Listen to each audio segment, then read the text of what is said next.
Assalamualaikum warahmatullahi wabarakatuh. Selamat datang di seri perkuliahan statistika. Di video kali ini kita akan belajar langsung praktek kategorisasi data dengan menggunakan Excel dan Jamovi. Di video sebelumnya kita sudah bahas konsepnya. Di video kali ini kita akan lakukan prakteknya. Jadi di sini saya punya data nih ya. Kita akan mengkategorisasikan SWLS. SWLS itu kepuasan hidup masing-masing orang gitu ya. Kita akan menggunakan dua kategorisasi, hipotetik dan empirik. Nah, pertama kita perlu berikan skor total dulu ya. Kita kepuasan. Kita buat satu variabel yang isinya adalah skor total dari kepuasan. Nah, untuk membuat skor total kita jumlahkan sum, kemudian kita jumlahkan semuanya, kita blok item-item yang mau kita jumlahkan. Nah, kalau sudah kita ini kalau sudah muncul plus hitamnya, double klik. Nah, formulanya akan tercopy ke bawah. Nah, kita sudah punya skor masing-masing orang nih ya, skor kepuasan masing-masing orang. 20, 22, 7 gitu ya.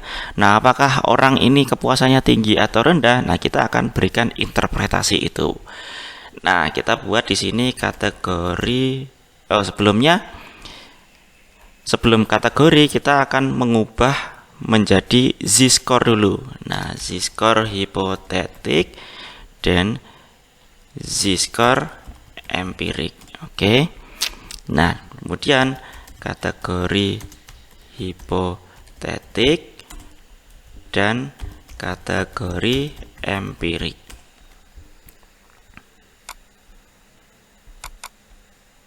Ini kita perbaiki dulu. Nah, kita akan membuat kategorisasi hipotetiknya terlebih dahulu. Berarti kita perlu cek nih, jumlah itemnya ada berapa? Ada 5. Skornya itu berkisar antara 1 sampai skor tertingginya 7. Oke, coba kita hitung di PowerPoint ya.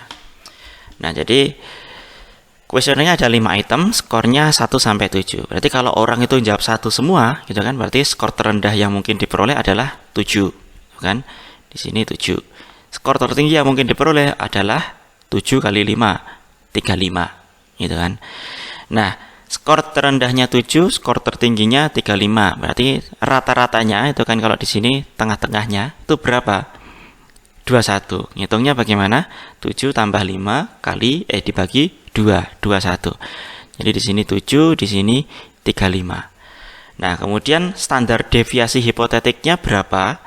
Hipotetiknya itu 35 dikurangi 7 dibagi 6. 35 dikurangi 7 dari mana? Dari sini. Ini rentang segini ini 35 kurangi 7. Ini kan rentangnya, range-nya, gitu kan? Berarti segini ini 28, gitu kan? 28. Kemudian dibagi 6. Bagi 6 ini asalnya dari mana? Nah, ini kurva normal itu 99,7% datanya itu berkisar antara -3 sampai +3 standar deviasi. Itu kan? Dari sini sampai sini. Jadi yang di sini ini sangat kecil, hanya 0,2%. Itu bisa kita abaikan. Nah, karena dari sini sampai sini, dari -3 sampai +3 itu kan ada 1, 2, 3, 4, 5, 6. 6 standar deviasi. Berarti satu standar deviasinya ada berapa? Ya berarti dari sini sampai sini dibagi 6. Nanti ketemunya 4,67. Nah, statistik ini yang kita butuhkan untuk menghitung z-score. Jadi minnya 21, standar deviasinya 4,67. Nah, sekarang kita balik ke Excel-nya. Z-score itu dihitung dari X kurangi M dibagi standar deviasi. X-nya itu adalah ini, dikurangi M. M-nya tadi 21 ya, rata-ratanya. Standar deviasinya 4,67. Nah, ini kita kurung dulu. Nah, sudah. Nah, kita sudah memperoleh Z, nilai Z hipotetiknya. Nah, kemudian kalau kita mau mengkategorisasikan menjadi 3 kategori, Katakanlah seperti ini ya, rendah, sedang, tinggi. Nah, batasnya adalah ini yang bisa kita gunakan. Jadi yang di bawah -1 itu kategorinya rendah. -1 sampai 1 sedang, di atas 1 itu tinggi. Nah, kita bisa pakai fungsi if di sini ya. If ini kurang dari -1, maka rendah. Dan kemudian koma, if ini atau kurang dari 1, maka sedang. Selain itu, maka tinggi. Nah, oke. Tutup kurung. Nah, jadi ini ya, jika V2 ini ya kurang dari -1, maka dia rendah. Jika V2 kurang dari 1, maka dia sedang. Selain itu, maka dia tinggi. Nah, kita enter, sudah keluar hasilnya. Nah, kita sudah mendapatkan kategorisasi hipotetik dari masing-masing orang ini. Nah, kita sudah bisa memperoleh kategorisasi hipotetiknya. Nah, bagaimana memperoleh kategorisasi empiriknya? Untuk memperoleh kategorisasi empirik, kita butuh statistik empiriknya, yaitu mean empirik dan standar deviasi empirik. Nah, kita tuliskan di sini mean ya itu sama dengan average, gitu ya. Ini semua ini set. Nah, kemudian standar deviasinya berarti STDEV ini ya, STDEV ini. Nah, oke, kita sudah punya mean dan standar deviasi empiriknya. Kita bisa hitung Z-nya. Nah, Z-nya sama. Tadi ini dikurangi mean-nya dibagi standar deviasinya. Atau supaya kita tidak membutuhkan itu, saya tulis saja 21,02 ya, tutup kurung, dibagi 5,1314 ya, saya bulatkan.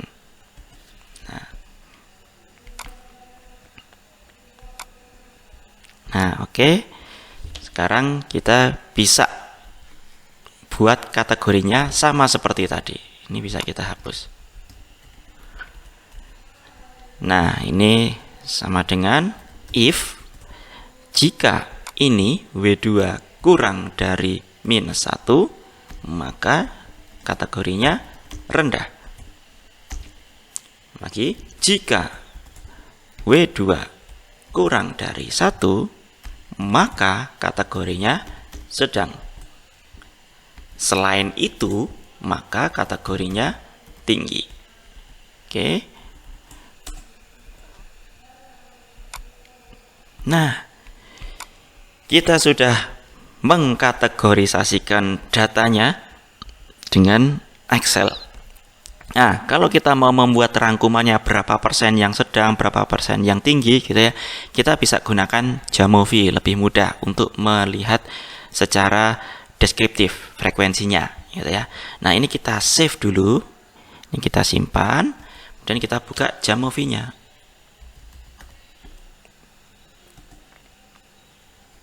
Oke, sudah terbuka. Kita akan impor datanya. Untuk mengimpor, klik di sini. Kemudian open, kemudian this PC, kemudian browse. Nah, kita cari datanya tadi. Ini saya nyimpannya di sini ya, data untuk latihan, data unidimensi, multidimensi.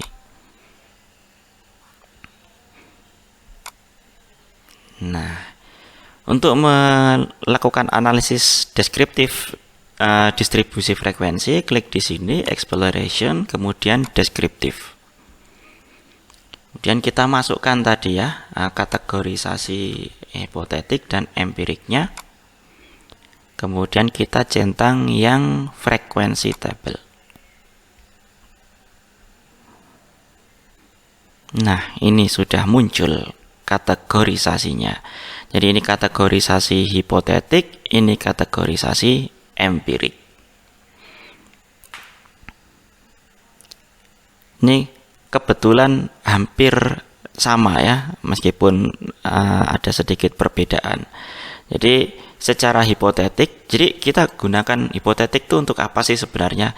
Tadi ya, hipotetik itu lebih untuk melihat distribusi kelompok berdasarkan kriteria atau